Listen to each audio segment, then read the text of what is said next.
Hi, and welcome to our dog trainer mentor session episode of Confessions of a Dog Trainer. So, this is our second episode of this, and I got some really good feedback from you trainers from our first episode last week. So, I thought I would do another one.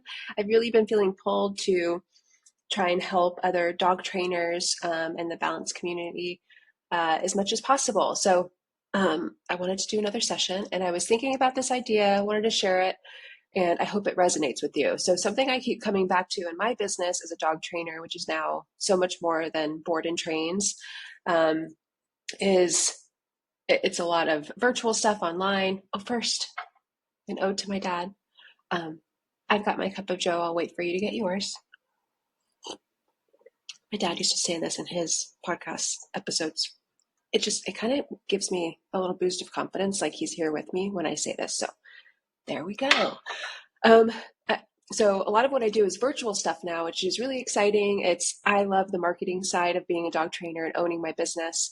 But I know it can be overwhelming for a lot of other people. So I was thinking about a time when I was so driven to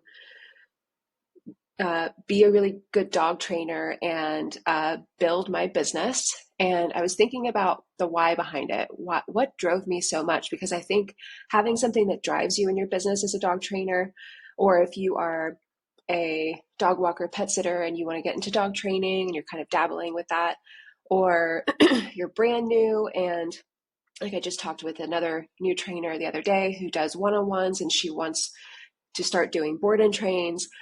Whatever it is for you, it's helpful to have something that drives you. Now, I'm going to share a story that um, it did when I was thinking back about a time that I was so driven. I was laser focused, which is helpful when you're creating content or putting yourself out there because it's very vulnerable to show up on Instagram or send out an email. That is one of the most vulnerable things I've found and something that I'm trying to focus on more recently. But creating content in any form in your business, it's very vulnerable. So I was thinking back when I was doing, it was around the pandemic, and I've always felt really self-conscious about what I'm capable of as a woman. The path for me was always going to be something like going to school to become a teacher or a nurse. A nurse was definitely at the top of my list because I didn't feel really smart. I got my AA degree. I was going to go apply for nursing school, but it didn't excite me. And I just kind of felt like that's what having a job was supposed to be. It wasn't supposed to be exciting. It was supposed to pay the bills. So that was going to be my path. And I always felt like I would marry someone, they would take care of me, and I would never be the one to, you know, bring in any substantial amount of money. And because that's kind of how I grew up, it was just my dad really uh, was the one making the most money. My mom did have some jobs, and a big job was taking care of us, and she did a great job at that. But financially, that was something that I just remember noticing. So I thought it would be the same for me. So it's kind of always been in the back of my mind, I think, like, you're not ever going to really be able to make a good amount of money. You're always going to have to depend on someone else. So it was during the pandemic, and um, I had a trainer friend that I hung out with a lot at the time, and she came over one day. I think this was before like things started getting serious with the pandemic, and we were talking about business and how things were slower. And she was like, "Do you worry at all about that things are slowing down?" And I was like, "No, I mean, not really." And she was like, "Oh, that's because you have a Bobby." And I was like, "Oh, damn, okay. Uh, well, yeah. But you know how when you have an insecurity about something and someone says something probably very innocently and your insecurity pops up and it's like you feel attacked and you're latching meaning from what they said onto your insecurity. So it just magnifies it. So that's how I felt. And I felt really embarrassed and I felt like ashamed that I had someone, such a supportive partner who helped me. Um, and at the time I felt like, oh, man, yeah, I mean, I guess so. Like, what am I bringing to the table? And it lit a fire under me without me really realizing it, where I wanted to prove her wrong. We're not friends anymore. That's not because of that moment, it's because of something else, but that I can tell you about later because I think it's a really important lesson. But it lit a fire in me where I wanted to prove her wrong and also prove to myself that no, I can be successful at this, and um, I could take care of myself if I needed to. Now, today, I look at that situation and think I am so grateful that I have Bobby, a partner who has supported me so much, and not just financially, but my dreams. Who I remember being in the pool and telling uh, my idea about being a dog walker, which was a big shift from we had been talking about me going into nursing, which is a more stable job. I think it's more like if you go to school for that and you get a nursing job, it's a bit more predictable. Where being a dog walker, what does that look like? We had no idea. Um, and he was a little like, okay, all right. And he's just always been like that, just very supportive of my wild dreams. And um, it's paid off, which is nice, but I'm very grateful for that. So, but I think it's important to come back to, you don't have to have a fire lit under you from someone saying something that hits you the wrong way. But if you come back to why you want to create content, because that's something I want to share a lot with you, is about the creative side of what we do as dog trainers. I always like the saying, I'm more than a dog trainer. I've always felt like that. When I started sharing more like stories, like in a post where it'd be a picture of me back when people shared pictures on Instagram and not just videos. Um, and saying, telling a story about an eating disorder I struggle with. Because I was always thinking, I want this space, my little corner of Instagram at Walking Dog Training, to be about more than dog training, because I'm more than a dog trainer. I like sharing about more. I think it's relatable. I think it's like when I started, I was just like kind of grasping. I was hoping that people related and I could connect with other people through my struggles and my past stories, because I think that that gives those things meaning and purpose. And I love that feeling. And I also spent a lot of my life not being authentic to myself and trying to be something I wasn't, to either fit in with new friends or whatever space I was in. I'd become like a chameleon. I would, change who I was to fit in. And I, you know, I don't want to do that anymore. So it was kind of an outlet to show this is who I am. If you don't like it, I'm okay with that. But if you do, let's connect. And I want to hear about your stories too. So I'm more than a dog trainer. Owners are more than dog owners. But if you're going to share content, one, it's vulnerable, like I said in the beginning. And two, you have to have a strong why. I'm a big believer in this. It could be monetary. It could be, um, I have a really good friend who's a dog trainer who's very driven from money. And it's not in the way that I would be. That stuff stresses me out because I feel like I'm not creating from a space of fun and unicorns, and it feels much more pressure to, like, for me, like when Bobby worked with me for a bit to sell things to make money, it wasn't really, the purpose shifted from, I really just want to help owners. I want to get my product out there and help owners with their dogs. It turned into, this is our only income. um, it was all coming from walking dog at the time, and it turned into that, where it was like money. But if you come back to whatever your strong why is, it helps you get through the moments when you have uncertainty, you don't get the feedback you would like, because that's going to happen. When you share a graphic, a reel, you start a podcast, you send out an email, you're going to get people that don't respond, you're going to get unfollows. And it's always important to have a strong why so that you can come back to that and remember, okay, maybe this isn't so great and not how I wanted it to go, but I do remember this is why I'm doing it. And I remember at the time, my strong why was I wanted to help Bobby quit his job as an engineer. And so this was a little after the pandemic. So I also had that girl who told me, well, you have a Bobby. I was like, well, I'll show you. And then I also had a husband who, my favorite person in the whole world, is stressed out at his job. And I wanted to see if I could help with that and kind of overcome those biases I had against myself for the longest time, that I would never be able to make enough money to make an impact in my family. And that is when the e-collar starter guide came about. So that is my first e-collar, or my first training guide that I created. My first one, very first, was my go home guide. I'll do another episode, I think, on the guides and maybe which ones did best, which ones have done the best, as a way to inspire you with the things you're creating. But I was trying to, with the e-collar starter guide, solve a problem. I was doing 3 to 4 virtual sessions a day. I don't do that anymore, that many. But at the time, I think because everyone was having to be at home, they were realizing, oh my gosh, my dog is out of control. I need help. And I was getting the same questions over and over. So take note of this, because the questions that you get from the owners, either you work with or on Instagram, is a great sounding board for resources that you can create. Okay, so put a little star next to that idea. But at the time, I was like, oh my gosh, if I just had a spot where all of the answers to all of these questions that I'm answering over and over, I could give to an owner and make some money from giving it to them.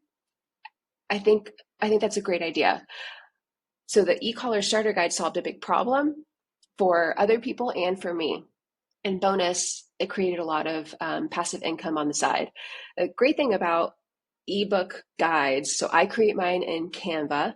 Those of you who aren't familiar with Canva, it's a really awesome creative platform. And I actually have a Canva course showing you exactly what my creative process looks like, how you get into starting, like the starting point of Canva, some branding stuff. I've been getting asked about that, like how do I find my branding, my colors, all of that.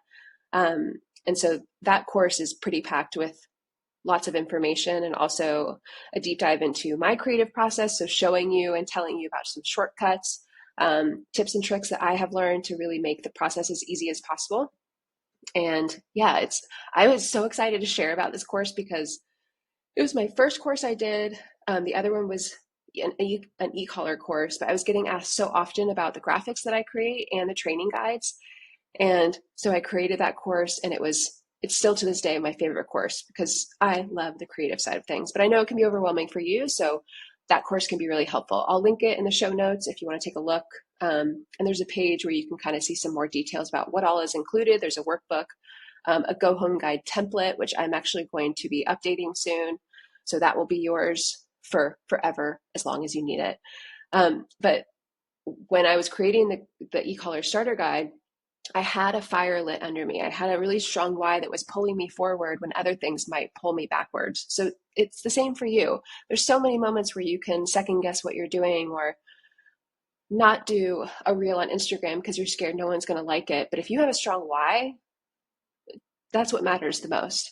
So I've actually been coming back to this because I don't have a super strong why right now. I'm feeling like I'm kind of flailing where I have different things that I could work on, but I'm trying to prioritize what I should work on, what makes me most excited, which is a really cool place to be, but it can also feel a little overwhelming. And I keep coming back to trainer stuff. So I'm actually thinking about putting together some Canva templates for Instagram and stuff like that. So if you have any questions about content and things that you would like some help with, message me on Instagram at Walking Dog Training, and I can either point you in the right direction, give you some tips, or you can give me some, inspiration on what to create next to share with you. So I think the purpose of this episode, I just wanted to remind you that your why is super important. So if you're not sure what that is, or you're feeling a little cloudy, or you're not feeling super motivated, I would take some time to write down what you want your life as a dog trainer to look like and really dream big. So I like this exercise I did a long time ago. I should probably do again now that I'm feeling a little cloudy about what I want to focus on and where I want Walking Dog to go. Is if you think about your future self and you write a future you biography. So I know I looked back on this when I did it like 3 years ago. I had on there that I was traveling the United States with Bobby and our dogs in our van. That was before we got the van. So, not that writing stuff down makes a van appear in your driveway, but we have a fancy van in our driveway, which is very cool. But another thing that really surprised me was I said I was speaking to groups of young girls about about confidence and empowerment stuff. And I was like, what? I don't remember even thinking about wanting to do something like that with younger girls. But it was very interesting. Another thing was I had a New York Times bestseller. So writing a book is on my list of things I have dreamed about and it's something I really want to do, but it's so easy to not work on it, like anything, you will notice this. When you have something that you really want to work on, you will find every excuse to not work on it. So, but writing it down, I think, makes a big difference. So, your future biography. So, mine starts with Bethany is a blah, blah, blah. So, you're speaking about yourself as if, you're writing about someone else, but it's you. So, think about what you want your dream life to look like as a dog trainer, as a business owner. And maybe it's that you don't want to be a dog trainer, that you want to kind of do something else or do marketing for dog trainers. That's something I've been thinking about. I do enjoy the board and train and working with dogs and owners, but I feel like there's a lot of potential with different things that you can work on as a dog trainer. There's just so many different things, which is so cool because there's a lot of opportunities. If I would have gone to school to go into nursing, which I think would be a really great job in its own way, I can't see that maybe there would be different opportunities. But I just feel like as being a dog trainer, there's trainers, there's owners. Like recently we created some dog owner apparel, our dog dad hat, or yeah, owner dad hats with like little e-collars on them and things like that. Because why not? Maybe owners want some apparel. So there's always so many different things that you can work on.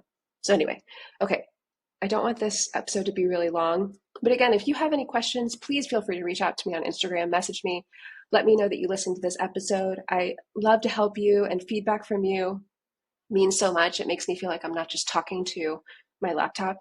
And yeah, I just want to connect and help you as best I can. But yeah, do those exercises, write down your goals, get really clear on your why, because think of it like the roots of a tree. It just holds you down. No, that's not a good analogy. Okay, just think of your why you want to create the content, create the ebook, create the website. Why? Is it a financial thing? Do you have a clear financial goal in mind? Write that number down. Like I wrote down, I forget what it was, 1.34 million a couple years ago. No idea. How am I going to get to 1.34 million? I have no idea. But I remember when I was walking with Bobby in one of our favorite neighborhoods when I was a dog walker and just getting into dog training at the time. And we were walking and I was like, okay, so how much would I need to charge? Because I remember hearing another trainer locally. She had been doing the board and trains for like, I don't know, 3 years or something, 4 years. And she had mentioned that she made at least 10,000 a month. Or another trainer friend of mine who knew that trainer mentioned to me that, can you believe that blank makes 100,000 a year with board and trains? And I was like, what? That is it's crazy. That's so awesome. And so when I went on this walk with Bobby, and we were thinking, so how much do I have to charge per dog if I want to make $10,000 a month? And that was my goal to start with. I wanted to make $10,000 a month. I felt like, okay, I don't know if I can charge that much starting. So how many dogs would I have to work with? I knew from the beginning I did not want to work with a lot of dogs at a time. That's just not my thing. I feel overwhelmed. It feels like chaos when it's a bunch of dogs. Like even one dog kind of scared me at a time for the board and train. So I wasn't sure how I would get there. And then fast forward to the e-collar starter guide, and I made $30,000 in 1 month with board and trains as bonus, with like not very many board and train dogs at the time. So I feel like saying how much I made in 1 month is kind of cringy, but I also want to motivate and inspire you, because if you are someone who you're feeling burnt out from dog training, or you want to make more money, but you're not sure that being a dog trainer can get you there, I want you to start thinking of the bigger picture of possibilities and things that you can do. The training guides that I have created has completely changed our life and changed my life as a dog trainer. I don't have to rely on training dogs to make money. And that's a really awesome feeling. One, it makes me feel really proud, because if we go back to my biases about myself and what was possible for me, and I wasn't smart enough and all of these things. No, now I feel really proud of myself. When you create something from nothing, and that's what it looks like when you create something in Canva, like a training guide. Again, that's where I make my guides. You feel really proud of yourself. So I just want to throw that out there. Start thinking about the bigger picture, come back to your why. And what I'll leave you with, because in the next episode, I would like to talk with you about training guides, marketing, and what creates a successful guide. I want you to start thinking about, if you want to get into the passive income world, resources that would simplify your life. So if you're not sure what kind of resources to create, start with resources that will answer questions for you. If you get asked about something a lot, maybe you could put that into a guide to be like, hey, I know you asked me about place command. Here's this place command guide. Okay, so that's step one. Step two is marketing. It's how you talk about the guides and your resources. You're not just going to say, here, okay, hi, I have a guide, it's available. And more than likely, a lot of people are not going to buy it right away. Maybe that would be great. But it's all about how you market it, how you talk about it, how you share it with your audience. And so I'd like to get into that a little bit more with you. But again, if you're feeling overwhelmed by content stuff and you're not even sure how to create a graphic on Canva, which is the starting point, when you can create graphics in Canva, creating guides in Canva is not going to be that much more difficult. It takes time and effort and, work, of course. But you want to start with the small stuff first to really hone in on those skills, and then all the other things are super possible. Super possible? Is that like right? I don't know. It's possible. Okay, so I hope this was helpful. Again, if you have any questions or you're inspired and you want to tell me, you would just light me up if you tell me that this inspired you to work on something. Message me on Instagram. And I can't wait to talk to you again. Bye, trainers.